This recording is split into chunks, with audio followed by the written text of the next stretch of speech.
Next हमारे पास आ जाते हैं other short reports. Long reports हमने देख ली, जैसे प्रपोजल हो गया। ठीक है, इससे पहले हमने जो है डिस्क्रिप्शन देखी थी प्रीवियस लेक्चर्स में कि किस तरीके से आप जो है रिपोर्ट्स को बनाते हो। इसी तरीके से कुछ हम जो है शॉर्ट शॉर्ट से रिपोर्ट्स बनाते हैं जो आपके परफॉर्मेंस से रिलेटेड हो सकती है, प्रोजेक्ट के प्रोग्रेस के रिलेटेड हो सकती है, ताकि आप जो है एक बंदे को अपडेट रख सको। जिसमें पहली चीज हमारे पास आ जाता है कि जी प्रोजेक्ट प्रोग्रेस रिपोर्ट, कि आपका प्रोजेक्ट कहाँ तक पहुंचा, कितना कंप्लीट हो गया, कितना टाइम आपका जो है इस पे लगा, कितनी उस पे कॉस्ट आई, तो आप उस चीज के बारे में उसको बताते हो।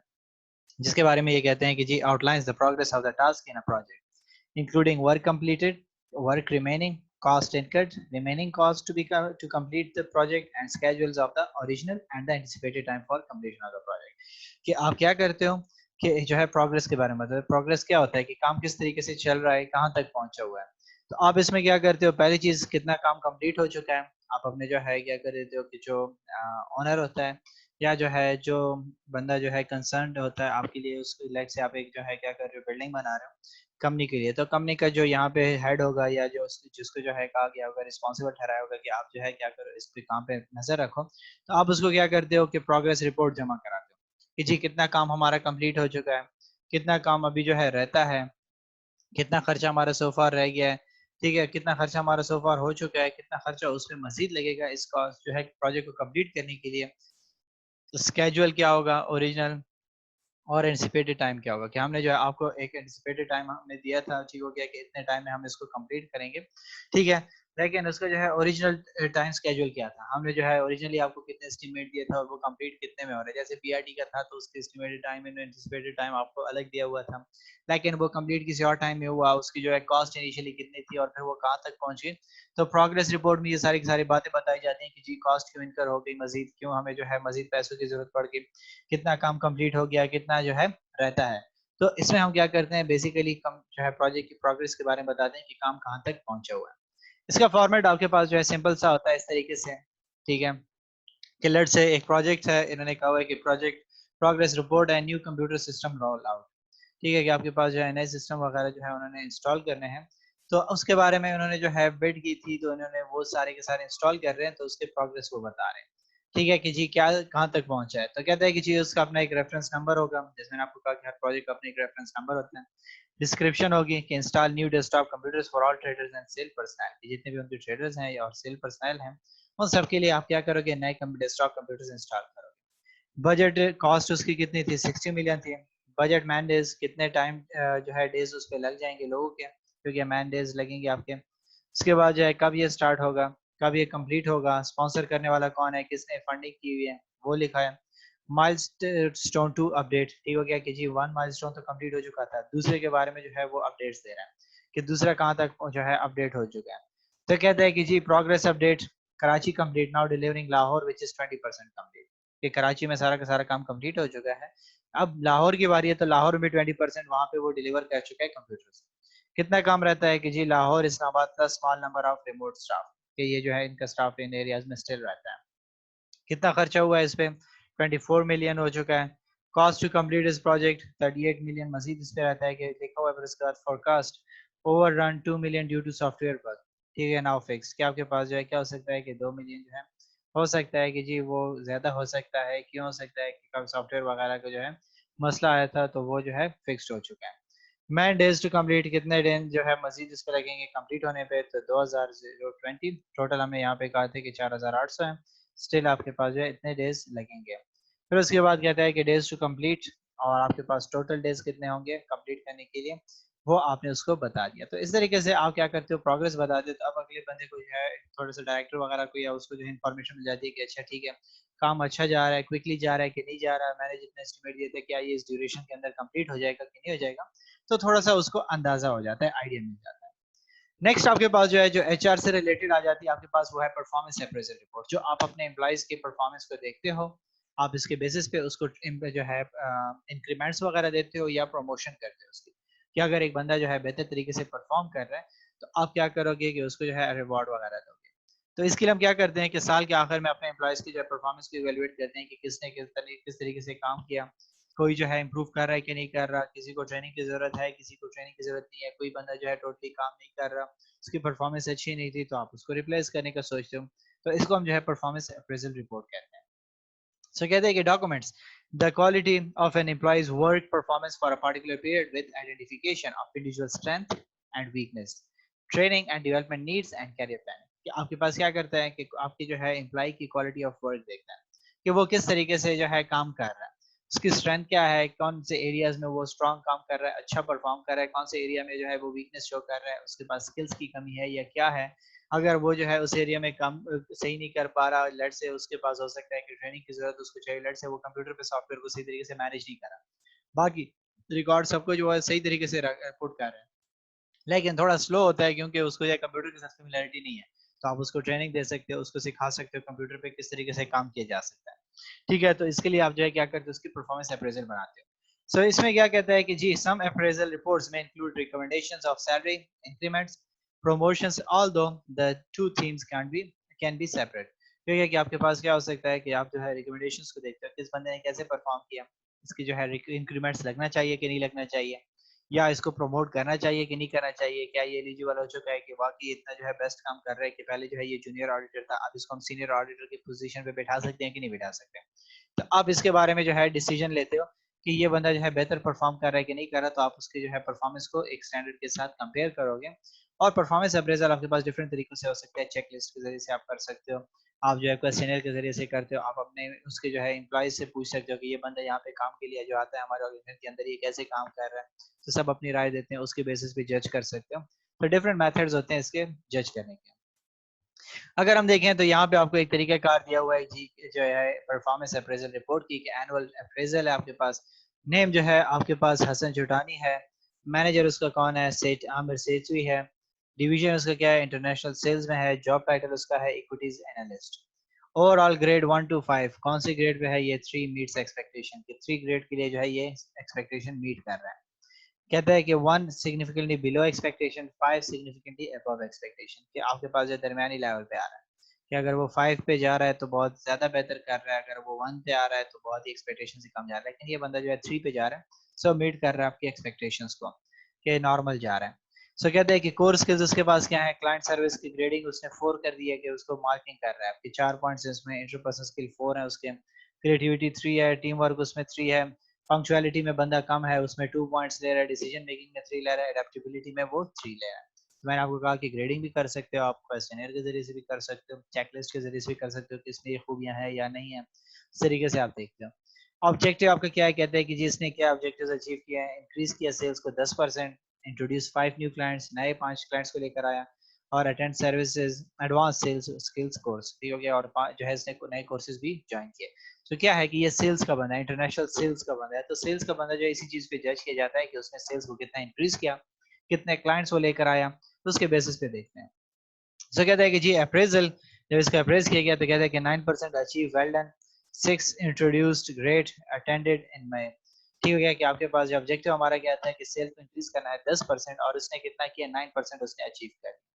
इंट्रोड्यूस करने थे 5 न्यू क्लाइंट्स, इसने 6 इंट्रोड्यूस किए, तो बहुत ही अच्छा जा रहा है। ठीक है, अटेंड एडवांस से सेल्स स्किल्स कोर्स के उसने अटेंड किया कि नहीं, तो इसने जो है अटेंड किया था मई में। तो आप इन दोनों का आपस में क्या करो, कंपैरिजन करो कि आपका ऑब्जेक्टिव क्या था, कि ये बंदा ये करना चाहे साल के अंदर, ये चीज एक्सपेक्ट करे थे आप इससे, और इसने वाकई ये चीजें बहुत ही अच्छे तरीके से की।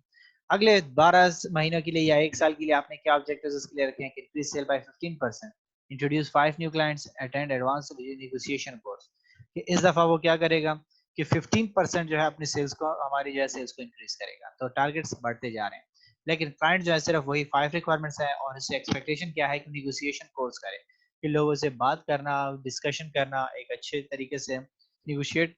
करने के स्किल्स का कोर्स ये बंदा कर ले। तो अब देखते हैं कि ये जो है साल के अंदर करता है कि नहीं करता, तो जब साल कंप्लीट हो जाएगा तो इन ऑब्जेक्टिव्स के साथ दोबारा इसी तरीके से अप्रेजल के जरिए से इसको कंपेयर किया जाएगा। सो कहते हैं कि कैरियर प्लानिंग इसकी क्या है, कि mid term objective is to achieve manager grade and start managing his own team, कि हमारा ऑब्जेक्टिव क्या है कि ये जो है जल्द मैनेजर के ग्रेड तक पहुंचे, और फिर इसको हम अपनी टीम दें और वो उसको लीड करे, क्योंकि ये बंदा जो है अच्छा काम कर रहा है, तो हमारी एक्सपेक्टेशन इससे ज्यादा है, और हम चाहते हैं कि ये बंदा इसी तरीके से परफॉर्म करे कि हम इसको मैनेजर बनाए, और फिर ये एक टीम के लिए काम ना करे, बल्कि ये खुद टीम का लीडर बने और दूसरों को लीड करे। तो प्रमोशन की जो है उसकी एक्सपेक्टेशंस है फ्यूचर की। नेक्स्ट आपके पास जो आ जाती है वो है फिजिबिलिटी रिपोर्ट। फिजिबिलिटी रिपोर्ट आपके किसी भी प्रोजेक्ट को स्टार्ट करने से पहले आप देखते हो कि ये काम जो है फिजिबल है कि नहीं, कितना पॉसिबल है, आप उसकी पॉसिबिलिटी को देखने की कोशिश करते हो। So कहते हैं कि feasibility report examines the viability of the proposed undertaking from its technical, commercial and economic standpoint. कि अगर आप एक जो है प्रोजेक्ट को देखते हो या एक प्रपोजल आपने डिफाइन किया है या एक काम करने वाले हो उसको देखते हो कि टेक्निकली ये पॉसिबल है, कमर्शियली ये पॉसिबल है और इकोनॉमिक तरीके से जो है इकोनॉमिक वाइज जो है ये चीज पॉसिबल है कि नहीं है, कि अगर ये चीज जो है पॉसिबल है वाकई इसको हम इम्प्लीमेंट कर सकते हैं, बना सकते हैं कि नहीं कर सकते। लेट्स से हम क्या करते हैं कि एक एरिया में जो है वहां पे आप क्या करते हो कि बिल्डिंग बनाने की कोशिश करते हो। तो अब आप क्या कर रहे हो कि वहां पे जो है जाओगे, पहले सॉइल को चेक करोगे, आसपास के एरिया को देखोगे कि क्या यहाँ पे जो है ये बन सकता है कि नहीं बन सकता। ऐसे ना हो कि वो जो है लैंड ऐसी हो कि जो बैठ जाए, ठीक है, बड़ी बिल्डिंग उसमें नहीं बनाई जा सकती या उसके नीचे पानी की सतह बहुत ऊपर तक हो या कोई और लेकनेस है। तो अब हर एरिया से उसको चेक करने की कोशिश करो। So कहते हैं कि a feasibility report presents the benefit that the proposal or idea will yield with the details of its initial capital cost, implementation, schedule, recurring cost, and returns over the useful life of undertaking. कि आप जो है क्या कर लेते हो कि feasibility report में पहले पहले ये कॉस्ट आप बता देते हो कि इसकी इनिशियल कॉस्ट आपकी कितनी आएगी इस जगह को खरीदने पे या बनाने पे, उसको इम्प्लीमेंट कैसे करोगे, कितना आपके जो है ऑपरेशंस के दौरान उस पर खर्च आएगा और आपके पास इसकी टाइम ड्यूरेशन कितनी होगी, कितने ड्यूरेशन के बाद आप इससे बेनिफिट गेन कर सकोगे। तो वो आपको सारी की सारी फिजिबिलिटी बता रहा है कि आपके जो है ये प्रोजेक्ट कितना इंपॉर्टेंट है, पॉसिबल है कि नहीं है, पॉसिबल है तो फिर कितना खर्चा आपका इस पे आएगा, कितने टाइम में ये कंप्लीट होगा। वो सारे के सारे आपको जो है एरियाज के बारे में ये बताता है कि ये फिजिबल है कि नहीं आपके लिए। so, इसका फॉर्मेट कुछ इस तरीके से होगा। कहता है कि जी feasibility report replace manual system with automated scanners. के ऑर्गेनाइजेशन के अंदर आप सारे मैनुअल स्कैनर्स हटा रहे हो और ऑटोमेटिक जो है स्कैनर्स वहां पे लगा रहे हो। सो टेक्निकल फिजिबिलिटी क्या होगी इसकी, कहता है कि highly feasible technology has been existence for 3 years. क्यों गया फिजिबल है क्योंकि टेक्नोलॉजी बहुत ही पुरानी है, 3 साल हो चुके हैं, कोई नई चीज हम इंट्रोड्यूस नहीं करा रहे कि हम कहें कि इसमें मसले आ सकते हैं, सब लोग इस्तेमाल कर रहे हैं इसलिए जो है हम भी कर सकते हैं। और कहता है कि with the latest release version 2.3 have an excelled in both technical and user testing. और इसका जो लेटेस्ट वर्जन है 2.3 वो तो बहुत ही अच्छा है, हो गया टेक्निकली भी और यूजर टेस्टिंग के लिए जो है वो बहुत ही सूटेबल है। कमर्शियल फिजिबिलिटी क्या है इसकी, कहते हैं कि project now considered must do as 3 out of 5 main competitors have already implemented automated scanning system. कि आप तो बहुत ही इंपॉर्टेंट हो चुका है क्योंकि आपके जो है मार्केट में कंपटीटर्स में से 5 में से 3 लोगों ने ये चीज इस्तेमाल की हुई है, वो इसका काम कर रहे हैं। तो अब आपके लिए भी जरूरी है कि आप भी जो है अपने आप को एडवांस करो, वन स्टेप हायर आओ और इस चीज को इम्प्लीमेंट करो ताकि आपकी भी जो है प्रोसेस बड़ा तेज हो जाए। और इकोनॉमिक में आप देख रहे हो तो आपकी जो है सेटअप कॉस्ट इस पे जो है कितनी आ रही है, 35 लैक्स आ रहे हैं, ठीक हो गया। और आपके पास जो है क्या हो रहा है कि पे बैक पीरियड कितना होगा, 2.3 इयर्स में आपको इससे बेनिफिट आना शुरू हो जाएगा। लीड टाइम कितना है, 3 मंथ्स में ये इंस्टॉल होगा, ठीक है। Operation cost, annual maintenance cost आपकी इसकी 96,000 आएगी और यूजफुल लाइफ इसकी क्या है 7 साल तक चलेगा और 7 साल में आप इसको फिर क्या करोगे, रिप्लेस करोगे, ठीक है। सो ये आपके लिए जो है फिजिबिलिटी रिपोर्ट है जो आप 3 एस्पेक्ट से इसको देखोगे। नेक्स्ट आपके पास आ जाती है मार्केटिंग से रिलेटेड है कि सेल्स एंड मार्केटिंग रिपोर्ट। आप जो है मार्केट को देखते हो उसके बारे में आप बताते हो कि जी कौन से एरियाज में हमें जाना चाहिए, कौन से एरियाज में हमें जो है इस प्रोजेक्ट को प्रोडक्ट को सेल आउट करना चाहिए, नहीं करना चाहिए, उस चीज को एनालाइज करने की कोशिश करते हो जो बिजनेस प्लान में भी हमने कहा। कहते हैं कि sales and marketing report provides data of actual sales of various products classified by their quantities, territories, sales teams and distributors for a specified period। कि आप इसमें क्या करते हो, अपने सेल्स के बारे में बताते हो कि जी वहां पे कितने प्रोडक्ट्स हमें भिजवाने होंगे, कौन कौन से एरियाज में अपने प्रोडक्ट को भेजना होगा, कितने लोग हमें चाहिए होंगे कि जो उस प्रोडक्ट को हर एरिया में जो है डिस्ट्रीब्यूट करेगा, ठीक हो गया, या जो वहां पे सेल आउट करेगा और कितने ड्यूरेशन के लिए करेगा। तो वो सारी की सारी चीजें आप इसमें बताते हो। सो कहता है कि the report displays the variance between sales and sales achieved versus the budget. आप उसमें फिर डिफरेंस देखते हो कि मैंने जो है क्या किया था, हमने जो है सेल्स अचीव कितनी की और बजट कितना किया था। हमने कहा था कि जी हम जो है क्या करेंगे 5 या 10 एरियाज जो है नई टेरिटरीज को एक्सप्लोर करेंगे। अब रियलिटी में हमने कितने एरियाज को एक्सप्लोर किया, वो 7 या 8 है। तो अब 7 या 8 मीन्स कि आपके पास जैसे हम कहते हैं कि 7 है तो 3 का आपके पास डिफरेंस आ रहा है, आप लैग कर रहे हो। अगर आपने जो है 12 कर लिए तो मीन्स कि आप जो है सरप्लस जा रहे हो, बहुत ही अच्छा आपने किया हुआ है। तो आप जो है फेवरेबल वेरिएंस में जा रहे हो या अनफेवरेबल वेरिएंस में जा रहे हो। वेरिएंस बेसिकली कहते हैं डिफरेंस को, कि दोनों के दरमियान आपके पास क्या डिफरेंस आ रहा है। तो आप उस चीज को देखते हो कि पॉजिटिव अगर आपके पास आ रहा है तो उसको हम फेवरेबल कहते हैं कि जी हमारे पास एक्सपेक्टेशन या बजट हमारी इतनी थी, हमने उससे बेहतर किया। और अगर हम उसको फुलफिल नहीं कर पाए, उससे कम जा रहे थे, तो हम उसको कहते हैं कि जी हमारा जो है क्या था, वेरियस अनफेवरेबल आ रहा है। So कहते हैं कि the report might also include recommendations for pursuing specific market policy, कि ये आपके जो है रिपोर्ट का फिर ये रिकमेंडेशन भी आपको देते हैं कि आप इसको मजीद इंप्रूव करने के लिए क्या पॉलिसीज बना सकते हो, किस तरीके से इसको बेहतरी की तरफ लेकर जा सकते हो। अगर हम इसके जो है सैंपल को देखें तो इस तरीके से आपके पास बनाया जाता है। सेल्स एंड मार्केटिंग रिपोर्ट्स अप्रैल के लिए बनाई गई है कि कौन कौन से प्रोडक्ट्स हैं, मीट एंड पोल्ट्री है, ग्रेन्स एंड सीरियल्स हैं, ठीक है, डेयरी प्रोडक्ट्स हैं, कॉन्फेक्शनरी हैं, बेवरेजेस हैं और सी फूड है। आपने बजट क्या किया था, ये बजट आपने बनाया हुआ था कि हम क्या करेंगे, 31,000 जो है आपके पास आना चाहिए डॉलर्स में, ठीक है। एक्चुअली आपकी जो है कितनी कॉस्ट उस पे आई, वो आपके पास 32,200 आई। तो अब कहाँ पे डिफरेंस आ रहा है आपके पास, देखें तो वेरिएंस को अगर हम कॉस्ट में देखें तो आपके पास इस तरीके से आ रहा है, अगर हम इसको परसेंटेज में देखें तो वहाँ पे ज्यादा आपके लिए समझ आएगा कि 14%, 13%, -1%, ठीक है, फिर 13%, -8% और जो है -60%, ठीक है। पब्लिक हेल्थ केयर आपके पास आ रहा है और इसी तरीके से 4% आपके पास ओवरऑल आपका वेरिएंस आया। तो रीजंस भी आपके पास लिखे हुए हैं कि 14% आया, 3 मेजर प्रमोशंस हुई हैं, 13% आया, ठीक हो गया, तो ये इंक्रीज हो चुका है। आपके पास जो है क्या हुआ, major TV comparing by manufacturer 13% आपने उसको इंक्रीज की वजह से हुआ। कहता है कि जी 8% गवर्नमेंट टैक्स इंक्रीज उसने किया तो आपके पास जो है उसकी कॉस्ट बढ़ गई। 60% हाईली पब्लिसाइज्ड हेल्थ स्केयर्स, ठीक है, कि हेल्थ के इशू था, उसकी वजह से आपके पास क्या हुआ कि जो है आपकी सेल्स डाउन हो चुकी थी। तो ये आप इस तरीके से अपनी सेल्स एंड मार्केटिंग रिपोर्ट को तैयार करते हो। लास्ट में हमारे पास आ जाती है, अगर हम देखें तो आपके पास जो है चेयरमैन की रिपोर्ट हो जाती है, ठीक हो गया, बेसिकली सेकंड लास्ट आपके पास कि चेयरमैन की एनुअल रिपोर्ट आप तैयार करते हो कि आपके ऑर्गेनाइजेशन के अंदर चेयरमैन जो बैठा होता है, इसको आजकल हम जो है नॉर्मली ऑर्गेनाइजेशन में अब चेयरपर्सन का नाम यूज किया जाता है क्योंकि अब फीमेल भी इस पोजीशन पे बैठती हैं, तो इसीलिए जो है वो स्टीरियोटाइप और उसको खत्म करने के लिए आप क्या करते हो कि चेयरपर्सन का वर्ड नॉर्मली यूज करते हो आजकल। सो आप उसकी परफॉर्मेंस को देखते हो कि उसने किस तरीके से थ्रू आउट परफॉर्मेंस की दिखाई, तो आप उसको इस तरीके से इवेलुएट करते हो। कहता है कि the chairperson man's annual report represents a summarized description of historical financial performance of the organization, its achievement and problems experienced during the period under review. The report provides information about future expectation and plans to obtain the desired result. कि chairman की annual report आपको क्या बताएगी कि organisation की जो है financial performance कैसी थी, ठीक हो गया, क्या उसने अचीवमेंट्स की, ठीक है, और कौन से प्रॉब्लम्स जो है थ्रू आउट द ईयर उसने फेस किया, और फ्यूचर के बारे में बताएगा कि जी आगे जाके हमारी क्या एक्सपेक्टेशन है। एंड चेयरमैन के जो आपके पास रिपोर्ट होती है वो अक्सर आपके पास एनुअल रिपोर्ट्स में आपको मिल जाता है कि चेयरमैन रिपोर्ट, तो वो आपको बताते हैं कि जी हमारे थ्रू आउट ईयर हमने कैसे परफॉर्म किया, पहले कैसे थे, अब हम कितना इंप्रूव हो चुके हैं। जैसे आपके जो है वजीर आजम करता है कि जी 2 साल की परफॉर्मेंस कैसे रही हमारी, 1 साल की परफॉर्मेंस कैसी रही,